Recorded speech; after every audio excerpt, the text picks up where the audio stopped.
Well, welcome everyone to the plenary session on the risks of handling climate and biodiversity in silos. To those of you at the Economist ESG and Climate Week in person and those of you watching virtually, thank you very much for joining us today. My name is Hugh Miller and I'm an analyst at the Organization for Economic Cooperation and Development, the OECD. And I'm joined today by an excellent selection of speakers, including Tony Goldner, Executive Director for the Task Force on Nature-Related Financial Disclosures, the TNFD, Anne-Marie Strathoff, Vice President of Risk and Compliance and Chief Risk Officer at the European Bank for Reconstruction and Development, the EBRD, Lisa Morden, Vice President of Safety, Sustainability and Occupational Health at Kimberly-Clark, and Anupam Ravi, Senior Vice President of Investor Services at Gist Impacts. So today we'll be discussing the importance of biodiversity for corporates and financial institutions, the synergies between climate and biodiversity, and the importance of tackling these issues in tandem, as well as talking about the current challenges and next steps needed to address these topics. So I'm going to dive straight in, and Tony, I'm going to come to you first. At risk of maybe sounding slightly flippant, why should corporates and financial institutions be considering biodiversity in nature given the current difficult macroeconomic conditions with high inflation and geopolitical issues such as the invasion of Ukraine? Thanks, Hugh. I think the short answer is because there's nature risk on balance sheets and in cash flows and in investment portfolios today that's largely unattended to because business and finance haven't had the tools to assess their nature-related issues. And that's partly why the TNFD was created and what we hope to contribute to. I think the second point I'd make is that while everyone's very focused on climate and getting to net zero, which of course is critical, and we tend to break complex problems like environmental issues into buckets so we can deal with them in discrete choices and discrete ways and sequence them. Of course, nature and planetary systems don't make those distinctions. They're all interconnected. Climate change is one of the 5 drivers of nature loss. There are 4 others. We've given those other 4 a lot less attention. So in a sense, TNFD and the work we're doing is really about helping the rest of the nature agenda catch up to the progress we've been making on climate change. And I think really business need to look at this now in an integrated fashion because we won't get to net zero if nature's not a huge part of the solution. And if we continue to break it up into piece parts, we risk seeing the connections, which are actually the drivers of risk. And so it's time that we take an integrated approach because it's going to result in a much more resilient approach to risk management. And frankly, also finding new opportunities as we need to scale up nature-based solutions to tackle climate change as well. Oh, okay, thank you very much. You talked about having sort of nature risk on balance sheets and in operations. Anne-Marie, it'd be great to hear from you about how you're starting to think about sort of biodiversity and how this is impacting the operations at EBRD. Yeah, hello everyone. Well, first and foremost, I would just like to thank the organizers at The Economist for inviting me onto this panel. And we're talking about risks of handling climate and biodiversity in silos. So to your question, at the EBRD, the European Bank for Reconstruction and Development, we're not just only waking up to biodiversity loss and the value of nature. This has been ingrained in our policies and in our approach since we were started more than 30 years ago. So we have an environmental and social policy which sets out how we approach projects that we finance, and nature conservation has always been an integral part of that. And what we're very much seeing is that biodiversity loss and climate change are part of exactly the same planetary crisis. As Tony also alluded to, there is no credible path to net zero without nature. So we fully acknowledge in EBRD that recovery of nature is an integral component of climate action and the other way around. So we are committed fully to the Paris Agreement and we need to deliver on that. And also the Kunman Montreal Global Biodiversity Framework that was concluded last year at the COP15 in Montreal. is something that we fully subscribe to. We recognize, and this is our starting point, is that there is clear feedback loops between nature risks and climate-related risks, because climate change accelerates nature risks, and nature loss negatively impacts climate change, and therefore it is, recognized that these are also sources of financial risks to organizations and even the stability of the financial system as a whole. So we are including and incorporating not just climate risk, but also nature risk in more and more ways, in the way we finance our projects, the way we analyze them, the way we look forward to how we should be actioning in the future. Oh, okay, no, thank you very much. And I think you touched on a great few points. One point I wanted to pick up, you mentioned the global biodiversity agreement that, as you rightly said, was agreed in Montreal at the end of last year. Obviously, before that, we had the Aichi targets, which was sort of the predecessor to Montreal. And at a global level, we saw that none of these targets were met. What do you think is sort of different this time, in the hope that we will be meeting the targets under the Montreal Global Biodiversity Framework? Yeah, do you want me to answer?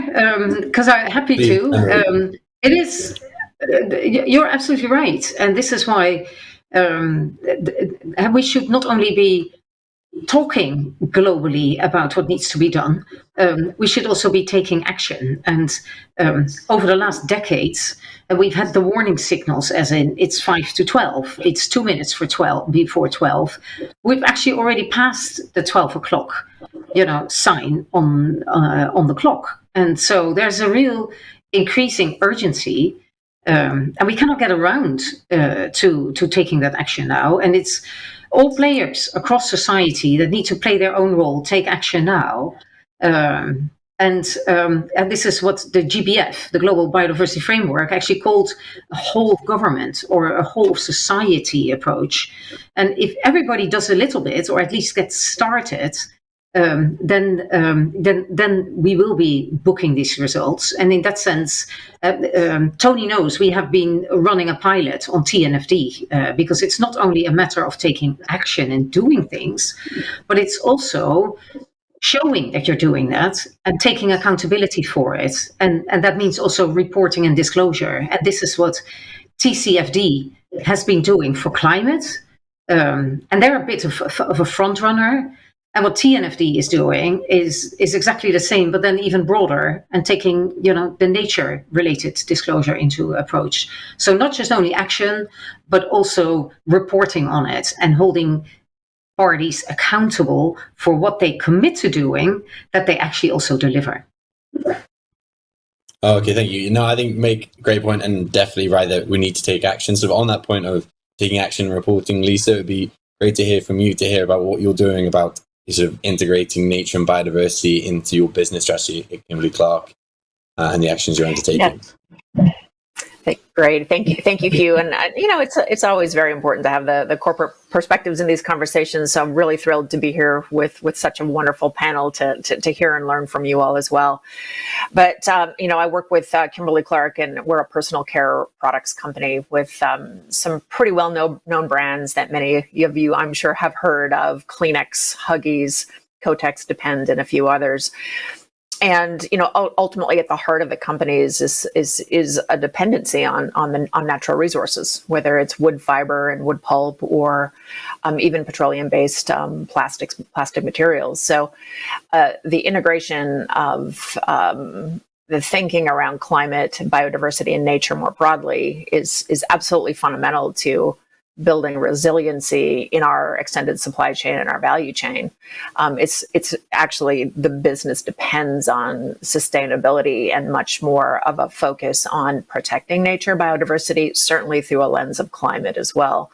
It's part of how we have to run our business, and it's a 150-year-old company, and because of that sort of anchoring in the natural resource base for the company, our heritage is very much rooted in building sustainability into our ways of working and our business model overall. So I think for many corporates now, the conversation has really shifted to incorporate those integration points between nature and climate. There's a lot more momentum around how you think about nature more broadly through the lens of your strategies, whether that's a climate strategy, a water strategy, or even a social impact and a human rights strategy perspective. So I think corporates are now seeing a much broader perspective on how these different, I would say, focus areas work together and connect in the ecosystem sense of it. For KC, that has taken the form of, we started off conducting our TCFD analysis, thinking about climate. We approached that from a climate lens. And very clearly, through that work, whether you've thought about it through the physical or the transitional risks in the extended supply chain, you see the connections to nature. And that's caused us to start shifting over to some nature footprinting work, right? And Tony, we built that work around some of the proposed direction for the Task Force for Nature-related financial disclosures, because it allows us to connect to the TCFD analysis that we've already conducted. All of that, of course, needs to be based in science-based targets. We're very focused on delivering against our SBTI goals as a company, and we can't do that without very clearly understanding the climate impacts related to forests in our extended value chain. So the connection to SBTI around FLAG, for example, is critically important for us as we look forward as well. So that's the big picture view for us, team. It's very much about building resilience in the supply chain, understanding those risks, making them visible internally, so that we can actually tackle them with action. And that's the tricky part. Measurement drives action. And certainly the more we measure, the more visible that is, the more we can figure out the levers to drive improvements. Thank you very much. And I think you make an excellent point on sort of the necessity to be able to measure all of these risks if we're going to include them. And I think that nicely moves me on to the next one, to go to you, Anupam, to tell us more about how you're thinking about maybe integrating metrics for biodiversity and climate, and what are you seeing in terms of demand for these kind of metrics, and how are you going about that? Sure. Thank you, Yuj. And hi, everyone. I would like to bring the perspective of a data provider or a methodology provider from a perspective of GIST. So GIST Impact have been working in this area of economic impact measurement or analysis of companies' footprints, and we have been working on different methodologies which can help in measurement of impacts and dependencies of the companies, and thus looking into risks and opportunities as well. So from our perspective, what TNFD has been able to bring all the work together, putting together a very strong framework, the LEAP framework, which gives a very good guiding principle that how we should approach measurement of biodiversity. And looking into some of the other existing frameworks such as DEEP, the economics of ecosystem and biodiversity, which very much focuses on economic invisibility of nature and the services which it provides. A lot of time we are unable to see direct causal link between the kind of services which a business might be getting directly or indirectly through nature. And it's really important for businesses to now start identifying these impacts and dependencies, as well as measuring them. So measurement is the key. Without being able to identify these key areas of or material drivers of these risks, it is not possible to measure them. So GIST has been working on these methodologies which can help both companies as well as financial institutions to measure their risk within their portfolios or within their direct operation or the supply chain. I can take one example very quickly. For example, for financial institutions, we have we are using a quantitative metric to assess the footprints of the holding companies. It's called as biodiversity footprinting, which allows them to identify hotspots within the portfolio and measure the risk of the portfolios. Okay, thank you very much. I think you've all sort of touched on quite a lot about the synergies between nature and climate change, but as I said, I think nature brings some additional challenges and complexities, and it would be really nice to hear either from Anne-Marie or from Tony about what are the new challenges that nature and biodiversity, or the additional challenges or differences from climate change that need to be considered when accounting for nature and biodiversity as well as climate change. Would you like me to jump in first there, Hugh? I think from our perspective and our work at the task force, what we've heard from the market is this feels a lot more complicated than climate-related analysis. And obviously, TCFD and even the Paris Agreement had the benefit of the Greenhouse Gas Protocol, which goes all the way back to 2001, I think. So we had 20 years of a unit of analysis that was agreed, of measurement and methods for measurement and collection of data, the accumulation of quite a lot of data. And when we started our work at TNFD, we didn't have the equivalent, and we still don't have the equivalent of a greenhouse gas protocol for nature. So inevitably it will be more complex. And someone said to me the other day, something that's complex doesn't have to be complicated. And so I think what we're trying to do at the task force is take something that is complex, the science of nature is complex, but make it accessible as we try to tackle this challenge of coming up with an approach that is scalable for many market participants to embrace. And remember, we won't get very far if this is only relevant to listed public equities, for example, because nature, unlike climate, on the climate side, we have one atmosphere. We all share the atmosphere. And that basic reality means you can come up with the concept of a carbon budget, and you can share that carbon budget across countries or across sectors, and then break that down to individual companies. It also means you can just focus on the biggest emitters and tackle a huge percentage of the problem. With nature, we don't have that basic foundation stone of one atmosphere, sorry. Nature impacts and dependencies are highly localized, and every local context is completely different and unique. So, unfortunately, we can't just take the way we think about climate and the assessment approach for climate and just cut and paste it over onto the rest of nature. That conceptually doesn't work. So what we've been working very hard on at the task force is to come up with a set of leading indicators that market participants can use to understand their nature-related impacts, dependencies, risks, and opportunities. So those are the 4 building blocks that we think about. And when we first set out on our work, we surveyed what was already in use by market participants, whether they were in existing standards or used by scientific organisations. And we stopped when we got to about 3,000 different metrics. And clearly that's an unworkably large number. So we really didn't have any other choice but to take a leading indicators approach and say, from that huge pool of 3,000 metrics already in use, what's a small set of metrics that can be most indicative of the state of nature, of an impact, or of a dependency by a business or a financial institution? Let's pull those out as leading indicators. And we were very mindful in doing that we had to come up with approaches that's something that companies can do, number one. Number two, they've got to do it on a repeating annual cycle, because that's the cycle for corporate reporting. And number three, it has to be subject to, or has the potential to be subject to, third-party assurance.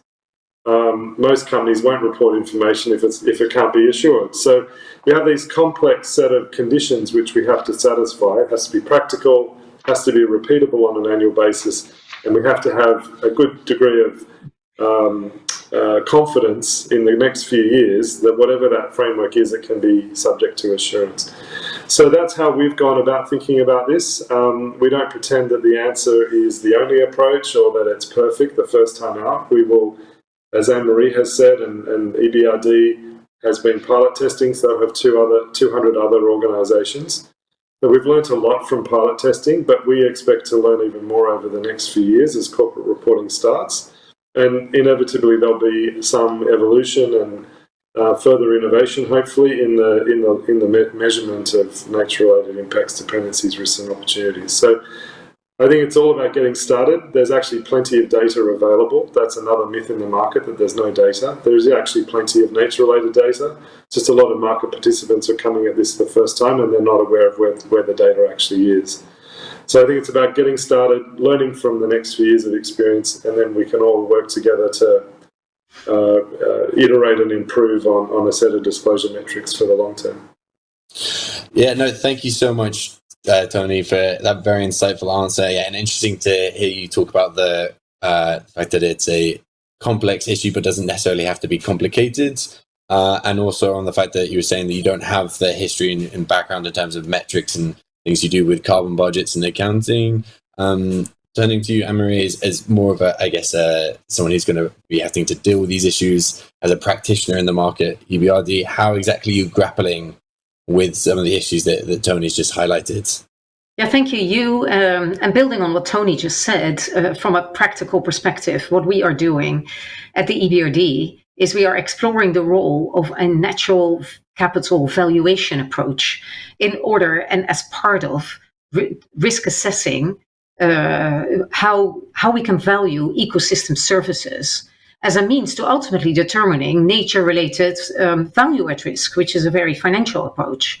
But also we're looking for this approach to identify actions that could most effectively enhance and protect those ecosystem services. So together with other multilateral development banks, we have developed what we call an NCV model, a natural capital valuation model, which has now been piloted in several landscapes. And because, as Tony said, nature is very local, and no locality is the same as another locality.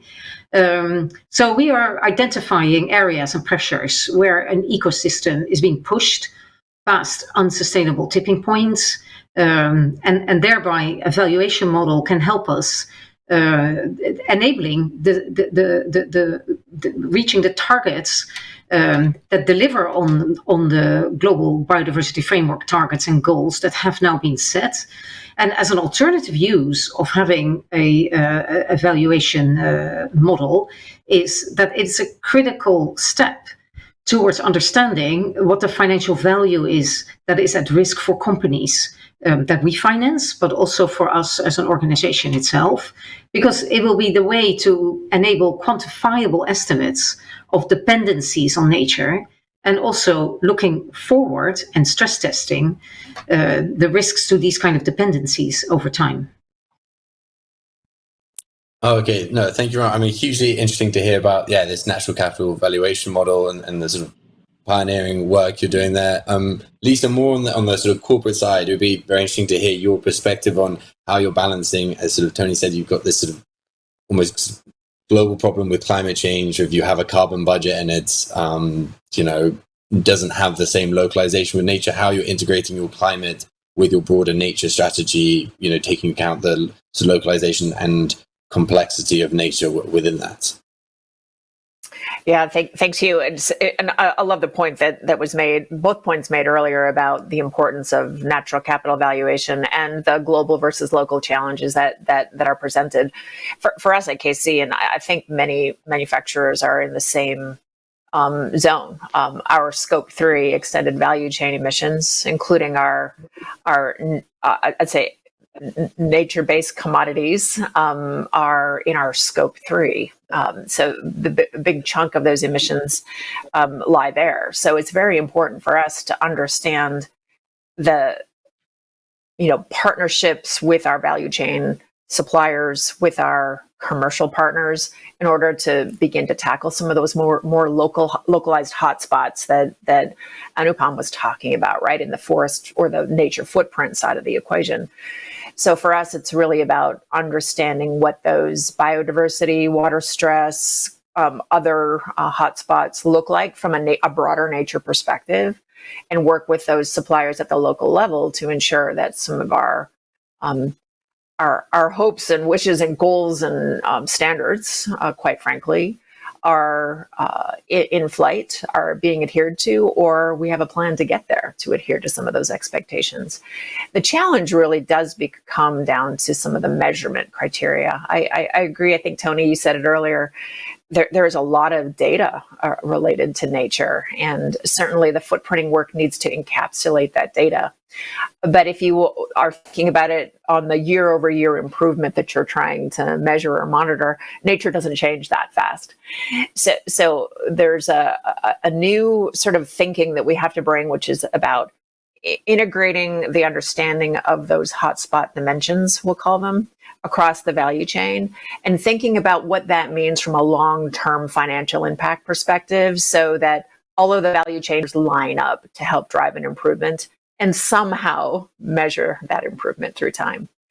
So I think that's the challenge, but the big opportunity ahead too is that collaboration, as sustainability is a team sport, if you will. And frankly, we're very excited to hear how the TNFD flag, other standards begin to come to life to help with some of those challenges that you guys articulated a minute ago. Yeah, no, thank you so much. And yeah, very interesting to hear you outline these challenges, particularly with the sort of scope 3 measurement and working with the value chain, which I think also Tony and Anne-Marie touched upon, about the need to look at value chains and data to measure this. So Anupam, turning to you, it'd be great to hear, are you sort of seeing from a sort of demand for impact metrics more on this side of sort of measuring the value chain, not only emissions, but also on the nature side? And how exactly are you going about to tackle this issue, particularly with this localized characteristic of nature-related risks? Sure. So talking about measurement of impacts, very good point made by Anne-Marie and Lisa as well. So just impact has been applying, capital's framework since almost 2013. So we have been using 4 capital framework: natural, human, social, and financial capital. So whenever we look into or assess performance of companies, we would look into what is the positive or negative contribution which has been made by the companies across all these dimensions of wealth. And we use economic valuation. So we would value the externalities, whether it's positive or negative, which is coming from all these dimensions of natural capital, human capital, social capital, or financial capital. And we draw a lot from the Capital's Coalition framework. So using these frameworks and approaches, we have analyzed 14,000 listed companies, globally listed companies, and we have footprints in dollar values for all these companies, which is the kind of data which we are providing access to financial institutions. And there has been a very good positive feedback which we are getting on consumption of this data. So more and more financial institutions have started to look into use of this financial metric or economic valuations as a way to assess the risk of their portfolios, to size the risk of or footprint their portfolios using the dimension of economic valuations. So that's on the investor side.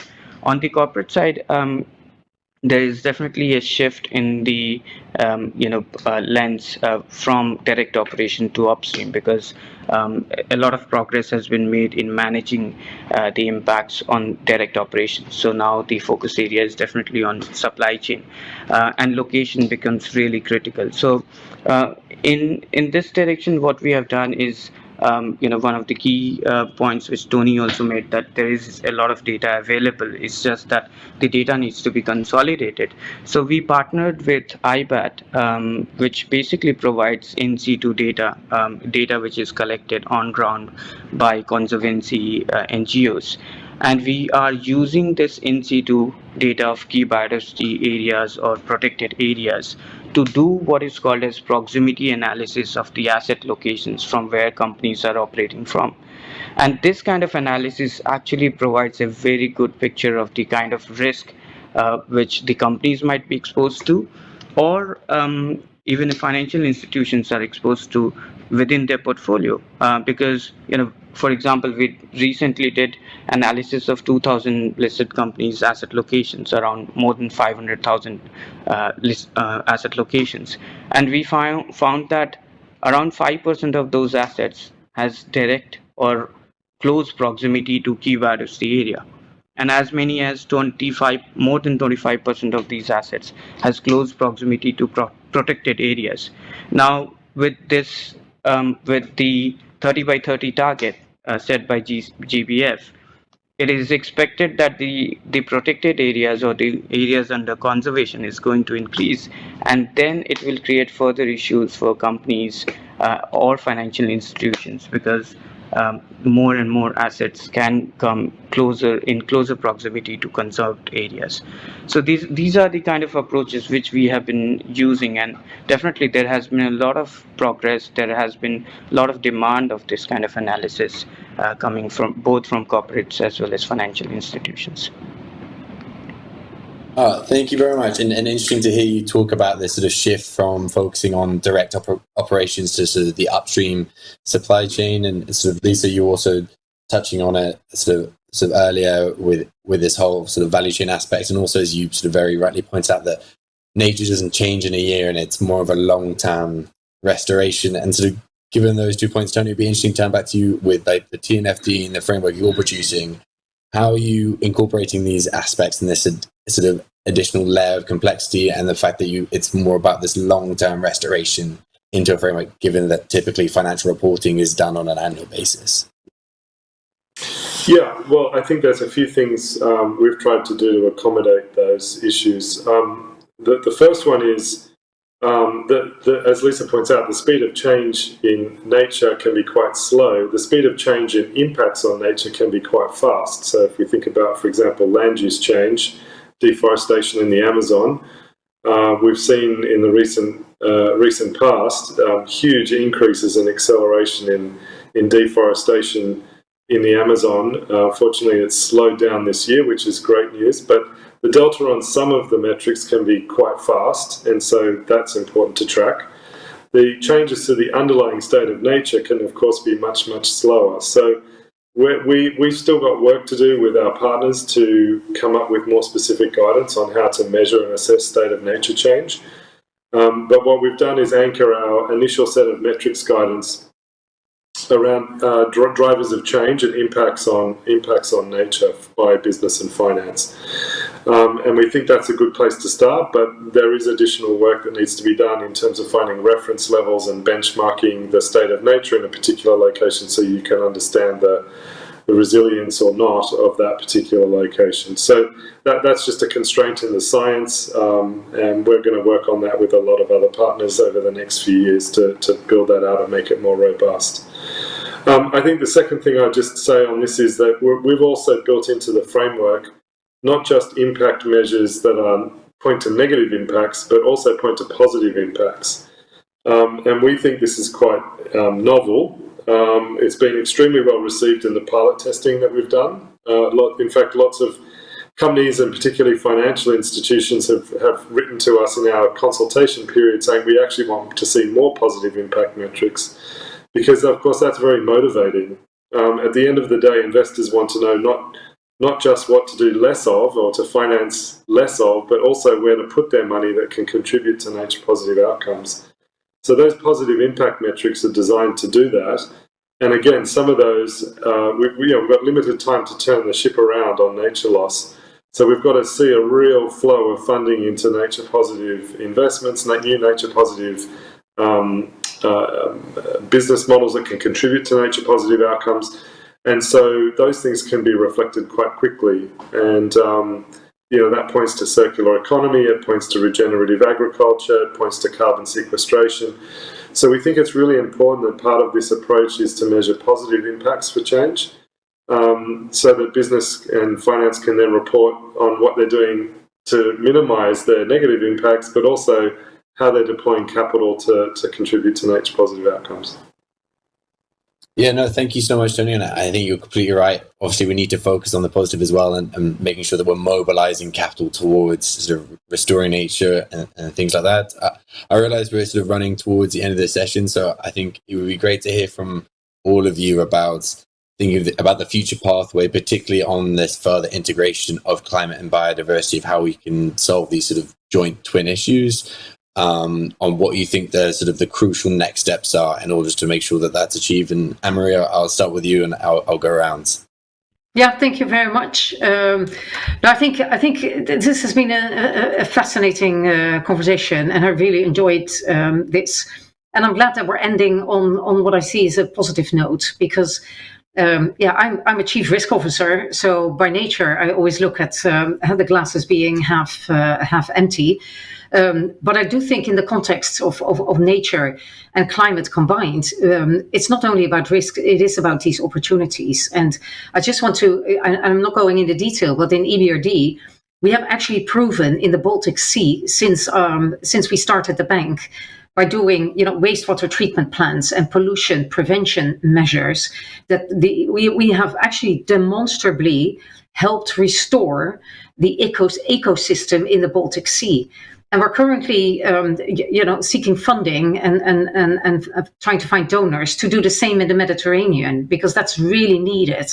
And one of the most beautiful quotes that I heard about how we deal with nature is that nature actually is very forgiving, and if we start to treat it better and give it the attention that it needs and value it for what it is, it will give back very quickly.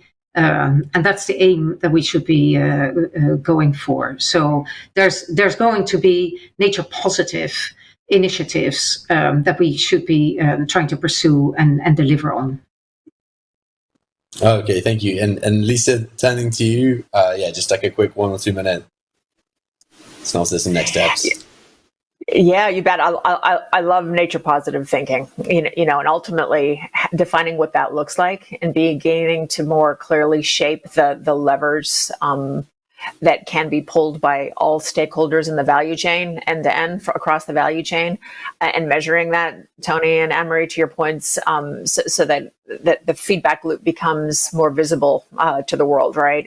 Here's the investment that we're making. Here's the value that it's creating, both for nature, for business, for people, and for the planet, I think is the key next step for us to unlock, obviously. Okay, thank you very much. And Anna Pamarovi, please give us your insights on this.